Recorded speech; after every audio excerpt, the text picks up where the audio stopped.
Dans une lumière forte, elle voit une dame, debout, accompagnée de 2 anges. À ce moment-là de l'histoire, personne ne voit la dame. Beaucoup leur posaient la question plus tard, mais à quoi ressemblait-elle? Dans son journal intime, Conchita l'a décrite ainsi. La Vierge Marie apparaît en robe blanche et manteau bleu, couronnée de petites étoiles. Ses pieds sont cachés, ses mains sont ouvertes. Elle porte un scapulaire sur l'avant-bras droit de couleur marron. Sa longue chevelure ondulée brun foncé est partagée au milieu. Elle a un visage ovale et un nez long et délicat. Sa bouche est très jolie, avec des lèvres plutôt charnues.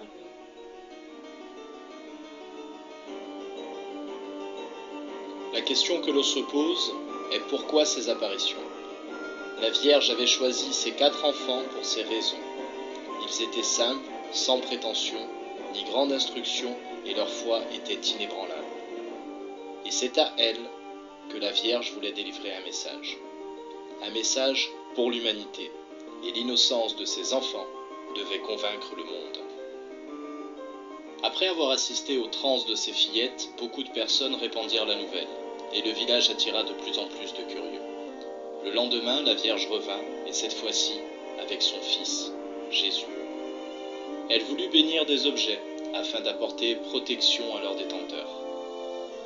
Les gens réagirent et immédiatement donnaient chapelet, croix, alliance aux fillettes, et ce rituel se tiendra plus tard à chaque apparition. Si bien que le miracle grandit, les fillettes recevaient des centaines d'objets regroupés dans un panier, et lorsqu'ils étaient bénis, une des fillettes allait dans le public, et même ne sachant pas à qui ils appartenaient, elle remettait toujours à la bonne personne. Le 4 juillet, la Vierge leur délivra enfin son message, mais leur fit jurer de ne pas le rendre public avant le 18 octobre. Elle devait d'abord convaincre de son existence avant que le message soit donné. Et c'est de cette façon uniquement que sa parole serait entendue et crue. Et pour cela, il fallait des preuves. Plusieurs médecins étudiaient les fillettes pendant leurs extases. Ils constataient que leur corps était devenu dur, qu'elles ne ressentaient plus la douleur, que leur température était montée et leur masse corporelle multipliée. Il était devenu très difficile de les soulever.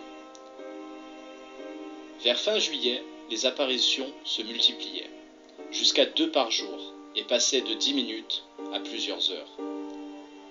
Il arrivait parfois qu'elles tombent à la renverse, elles se cognaient la tête sur le sol, et ce sans jamais se faire mal.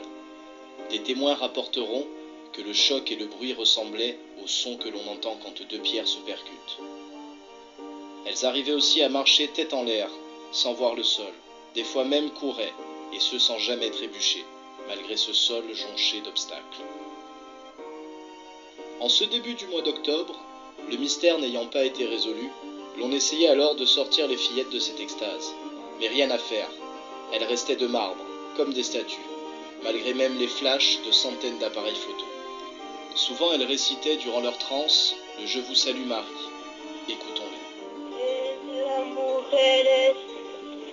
Y bendito es el fruto de tu vientre, Jesús. Pourquoi cela est étrange? Car les fillettes n'avaient pas encore appris ce verset à leur catéchisme, et pourtant elles ne connaissaient même pas la fin, qui n'était même pas prononcée à l'église le dimanche. Le 18 octobre arriva. Des centaines de gens étaient venus malgré des conditions effroyables pour écouter le message tant attendu. Nous devons faire beaucoup de sacrifices, beaucoup de pénitences, visiter fréquemment le Saint-Sacrement. Mais avant tout, nous devons être bons. Si nous ne le faisons pas, un châtiment viendra. La coupe se remplit déjà. Si nous ne changeons pas, le châtiment sera très grand.